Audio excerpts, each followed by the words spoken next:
Aliza talk के मुआज़िज़ सामीन को अलीज़ा कमल का सलाम। दोस्तों, उम्मीद करती हूँ आप सब खैरियत से होंगे, जहाँ रहें खुश रहें। बढ़ते हैं कहानी की तरफ। शुरू करते हैं आज की कहानी। मेरी छोटी सी दुनिया है, लेकिन मेरी इस दुनिया में ऐसी अजीब कहानी मेरे साथ ही क्यों हुई है। जिंदगी की एक दास्तां जिसमें सजा और इनाम दोनों ही थे। कराची का एक आम लड़का हूं। घर में 2 छोटे भाई, 3 बहनें और वालिदैन के साथ रहता हूं। मैं अपनी फैमिली में सबसे बड़ा और इसलिए हमेशा से जिम्मेदारियों के एहसास में घिरा रहा हूं। एक ट्रेनिंग कंपनी में मैनेजर की नौकरी करता हूं। 2 बहनों की शादी हो चुकी थी, बस एक बहन की शादी का इंतजार था। उस वक्त घर वाले मेरे लिए भी रिश्ते देख रहे थे। एक दिन रिश्ता दिखाने वाली एक मशहूर मार्केटिंग कंपनी के मालिक की बेटी का रिश्ता ले आए। मेरी अम्मी का ख्वाब था कि मेरी शादी किसी अच्छे और बड़े घर में हो, जहां से ज़रूरत पड़ने पर सपोर्ट भी मिल सके, क्योंकि यहाँ तो जिसकी लाठी उसकी भैंस वाला हिसाब है। लड़की का नाम सिद्रा था। रिश्ते वाली खातून ने उसकी बड़ी खूबसूरत तस्वीर हमें दिखाई थी, जिसको देखते ही मेरी वालिदा ने हामी भर ली। एक तो इतने बड़े घर की लड़की और ऊपर से इतनी खूबसूरत। मेरी वालिदा का तो बस ना चला कि वो अगले रोज ही उनको मिलकर मामलात तय कर लें। खैर, उन लोगों को घर दावत पर बुलवा लिया गया। उस दावत का असल मकसद तो खानदान का आपस में जान पहचान था, ताकि बात को बढ़ाया जा सके। वो लोग आए तो पहली मुलाकात में ही सिद्रा मुख्तलिफ से लगी थी। यानी जो तस्वीर हमें दिखाई गई थी उससे खासी मुख्तलिफ। असल में उसका रंग सांवला था और आम शक्ल सूरत की थी। तस्वीर और हकीकत में बहुत फर्क था। मेरे दिल में एक जज्बाती सोच ने कहा कि ये रिश्ता सूट नहीं करता, क्योंकि उन्होंने लड़की की झूठी तस्वीर दिखाकर रिश्ता भेजा। लेकिन अम्मी के कहने पर मैं चुप रहा। बात पक्की होने पर सिद्रा के वालिद ने बेटी को अलहदा फ्लैट देने की बात छेड़ दी और मुतालबा किया कि मैं किराए के घर से निकलकर उस फ्लैट में रहूं। मगर मैं तो वैसे ही घर का जिम्मेदार बेटा था और अभी एक बहन की शादी भी करना थी। इसके अलावा वालिदैन के बुढ़ापे का सहारा भी, तो उनको छोड़कर अलहदा होना तो कुछ मुनासिब ना लगा। लिहाजा मैंने उसे दरख्वास्त की कि अगर आप हमारे लिए कुछ बेहतर करना चाहते हैं तो ऐसे करें कि जो फ्लैट आप अपनी बेटी को दे रहे हैं वो आप किराए पर दे दें, और उसका जो किराया आएगा उसे हम अपने घर का किराया देते रहेंगे। उन्होंने ये बात मान ली और शादी का दिन आ गया। उस शाम मेरी जिंदगी में नई उम्मीद की शुरुआत थी, लेकिन पता नहीं था कि अगले सुबह मेरी जिंदगी का एक अलग ही चेहरा मुझे देखने को मिलेगा। शादी की रात मैंने मुंह दिखाई और मेहर का हक अदा कर दिया और नए रिश्ते की इब्तिदा की। यूं तो शादी के पहले दिन बड़े खूबसूरत और खुशगवार होते हैं, मगर ये क्या, मेरी बीवी तो पहले ही रोज मुझसे लड़ झगड़ कर चली गई। सुबह सुबह आंख खुली तो सिद्रा को अलमारी में कुछ ढूंढते हुए देखा। नजदीक जाकर उसे बड़े प्यार से पूछने लगा, सिद्रा, क्या ढूंढ रही हो? मुझे देखकर वो एकदम से चौंक गई। कहने लगी, कुछ नहीं। उसे बात करते मेरी नजर उसके हाथों की जानिब पड़ी और उसके हाथ में थैला देखकर मैं परेशान सा हो गया।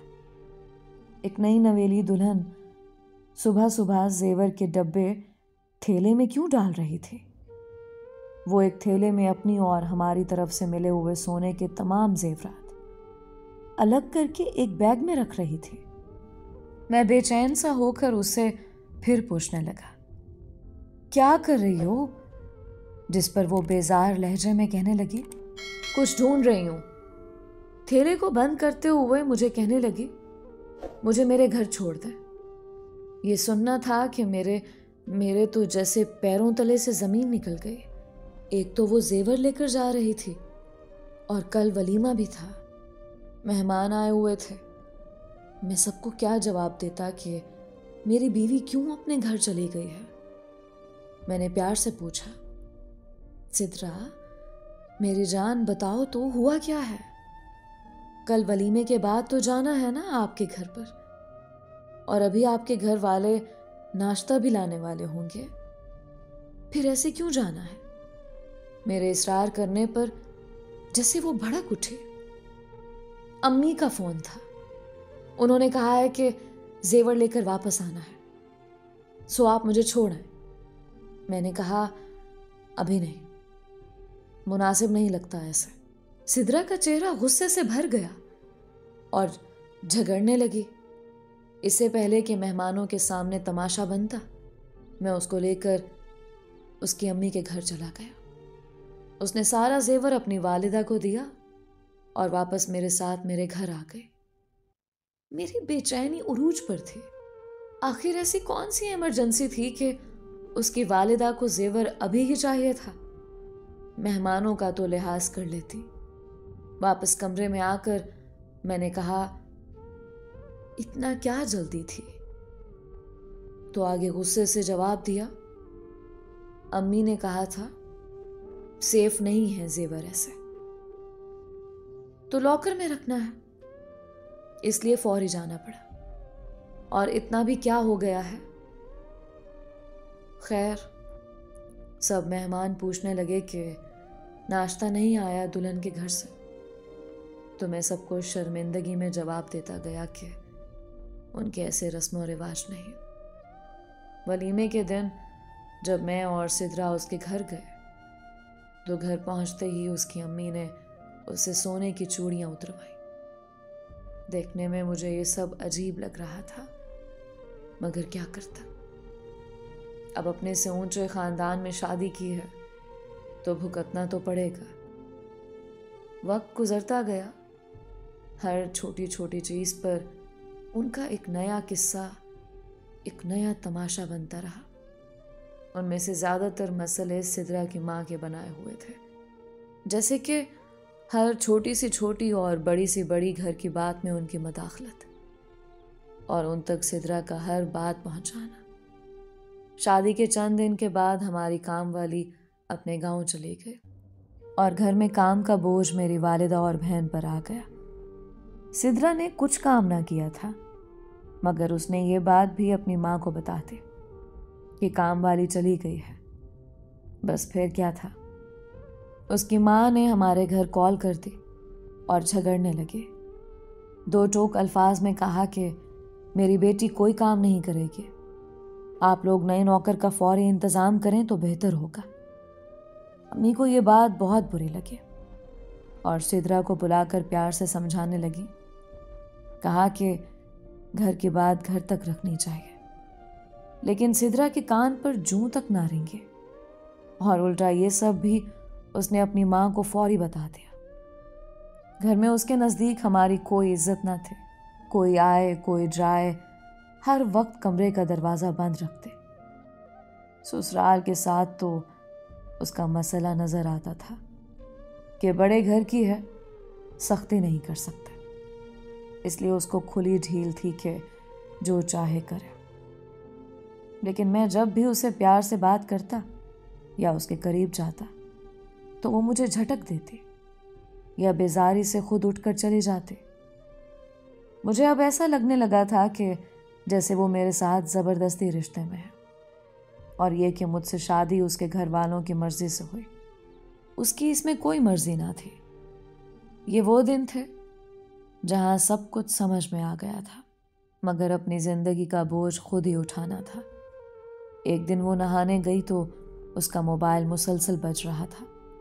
मैंने उठाकर देखना चाहा कि किसके इतने मैसेजेस आ रहे हैं, मगर जो मैंने देखा उसके बाद मेरी धड़कन तेज हो गई और ऐसे लगने लगा जैसे मेरा सांस किसी ने दबा दिया हो। समझ गया कि सिद्रा का मेरे साथ खुश ना रहने की क्या वजह है। एक और मर्द, वो शख्स शायद उसे शादी से पहले से जानता था। मैंने जब सिद्रा से इस बारे में पूछा तो वो मुकर गई, लेकिन जब मैंने उसको स्क्रीनशॉट दिखाए तब खामोश हो गई। मैंने गुस्सा करने के बजाय फिर से हिम्मत से काम लेने का सोचा और उसे प्यार से समझाने लगा। नतीजा ये निकला कि उसने मुझसे वादा किया कि आइंदा ये सब नहीं करेगी। चंद दिन के बाद हमारे लिए एक नई उम्मीद ने जन्म लिया। एक दिन पता चला कि खुदा ने मुझे वालिद बनने का अजीम शर्फ देने का फैसला किया है। मैं और घर वाले बहुत खुश हुए और हम सिद्रा का बहुत ख्याल रखने लगे। मेरा भाई दुबई से ढेर सारे तोहफे ले आया और हर तोहफा एक से बढ़कर एक कीमती था, लेकिन सिद्रा ने सब सामान को एक हकारत भरी नज़र से देखा और तमस्खुर उड़ाते बोली, इससे बेहतर चीज़ें तो मैं वैसे ही यहाँ से लेकर इस्तेमाल करती हूँ। ये अल्फाज हमारे दिल को चीर गए, मगर हम चुप ही रहे। बात यहाँ तक रुकी नहीं। सिद्रा के घर से रोज कोई ना कोई फोन आता और रोज सुबह से लेकर शाम तक हर बात खबरनामे की तरह नशर करने लगती। वो हमेशा अपनी माँ के कहने पर ही फैसला करती थी। फिर एक दिन अचानक उसकी माँ हमारे घर आ गई। उनको देखकर समझ गया कि ये कोई खैर का पैगाम नहीं। वो खूब झगड़ने लगी कि उनकी बेटी के लिए अलग काम वाली का इंतज़ाम किया जाए जो सिर्फ सिद्रा की देखभाल करे। हालांकि घर में काम वाली मौजूद थी और वो संभाल रही थी। खैर, दूसरी काम वाली रखी गई और वो मखसूस सिद्रा के लिए ही काम करती थी। मैं अपनी वालिदा को भी गिला कर चुका था कि उनके कहने पर बड़े घर से लड़की लाए थे और देख लें कैसे हमारे साथ ये सब हो रहा है। वो जब भी अपनी माँ से बात करती थी तो उसके बाद उसका मिजाज बहुत तल्ख हो जाता था। मैं ये बात जानना चाहता था कि आखिर मसला क्या है। मुझे शक था कि सिद्रा मेरे साथ नहीं रहना चाहती और उसकी माँ भी उसको घर वापस बुलाती है। लिहाजा मैंने खोज लगाने का फैसला किया। एक दिन उसके मोबाइल में रिकॉर्डर लगा दिया और उसके कॉल रिकॉर्डिंग से सब कुछ समझ में आ गया कि वो अपनी माँ के बहकावे में है। हर बात अपने घर की उसने उस तक पहुंचानी थी और ऐसा लगता था कि मेरी शादी बस एक फर्ज थी। बच्चे की वजह से मैंने काफ़ी जब्त किया। जब हमारा बच्चे होने का वक्त आया तो वो सामान बांधे अपने वालिदैन के घर चले गई। वो जानते थे कि हमारी एक ही कमज़ोरी है और वो था हमारा बच्चा। लिहाजा उन्होंने ब्लैकमेल करना शुरू कर दिया। उसके घर वाले हमारे ख़ानदान को जलील करते रहे, कभी ख़ानदान में कभी रिश्तेदारों में। जाने सिद्रा ने ऐसा उनको क्या कहा था कि उसके माँ बाप हमें लालची समझते थे। हमसे वो सिद्रा को तलाक देने का मुतालबा करते रहे, मगर मैंने फिर सिद्रा की असलियत उनके वालिदैन को बताई तो उन्होंने हमसे माफ़ी मांगी और हमारे मामले में दखल देना बंद कर दिया। हमसे दरख्वास्त की कि हम उनकी इज्जत रखें। वक्त बीतता गया और जब सिद्रा ने अलग रहने का मतलूबा ना छोड़ा और अजीबो गरीब हथकंडे अपनाने लगे तो मुझे समझ आ गया कि अब इस रिश्ते को लेकर चलना मुश्किल है। हमारा एक प्यारा सा बेटा हुआ। हमारे घर में तो ईद का समा था। मेरे बेटे के इस्तकबाल के लिए पूरा घर सजा हुआ था और मैं उसको और सिद्रा को लेने अस्पताल गया, मगर सिद्रा ने मेरे साथ वापस आने से साफ इनकार कर दिया। प्यार और इज्जत का सिर्फ वही हकदार है जो उसका एहसास रखे। वो जिद लगाती रही और मैं उसको मनाता रहा। मगर कोई हल ना निकला। सिद्रा अपने घर चली गई और उसकी जिद के आगे मुझे घुटने टेकने पड़े। आखिरकार तलाक दे दी मैंने उसको। लेकिन वक्त हर चीज का इलाज होता है। 2 साल के बाद खुदा ने मुझे एक और मौका दिया और इस मर्तबा जो लड़की मेरी जिंदगी में आई वो मेरे घर के लिए एक रहमत बन गई। मेरे घर वाले, मेरे माँ बाप सब उसे दुआएं देते। वो मेरे घर में सबका ख्याल रखती। मेरे घर को जन्नत बना दिया था उसने। अब मेरे 2 प्यारे बच्चे हैं, एक बेटा और एक बेटी। सिद्रा के मुझसे तलाक लेने के 1 साल बाद उसकी माँ का इंतकाल हो गया और अब वो मेरे बेटे को अकेले पाल रही है। सिद्रा ने अपनी माँ के बहकावे में आकर अपनी जिंदगी का वो सफ़र नहीं चुना जो खुशियों का होता है। वो एक स्कूल में नौकरी करके अपनी ज़िंदगी गुजार रही है। उसके घर में भी उसकी खुशियाँ नहीं रही। उसका वक्ती गुरूर अब उसके लिए आजमाइश बन गया है। सिद्रा के बड़े भाई की बीवी तो सास का जुल्म ना बर्दाश्त कर सके और 3 बच्चों के होते हुए भी खुला लेकर चली गई थी। मगर सिद्रा के छोटे भाई की शादी के बाद उसकी बीवी ने भी उससे वही सलूक किया जो कभी वो हमारे साथ किया करती थी। उसकी भाभी ने भी उसका जीना हराम कर रखा है। सिद्रा का किस्सा सुनकर मुझे यही लगता है कि जो हम दुनिया को देते हैं वो वापस लौट कर हम तक जरूर आता है। सच कहते हैं, जो बोओगे वही काटोगे। दोस्तों, ये थी सिद्रा की कहानी। हमारे मुआशरे में ऐसी बहुत सारी बेवकूफ़ लड़कियां हैं जो शादी के बाद अपनी माँ की ही सुनती हैं और हर मामले में दखल अंदाजी को अव्वलीन तरजीह देती हैं। उम्मीद करती हूँ कि इस कहानी से बहुत सी लड़कियों ने काफ़ी कुछ सीखा होगा। अपनी राय का इजहार कमेंट्स में ज़रूर किया करें।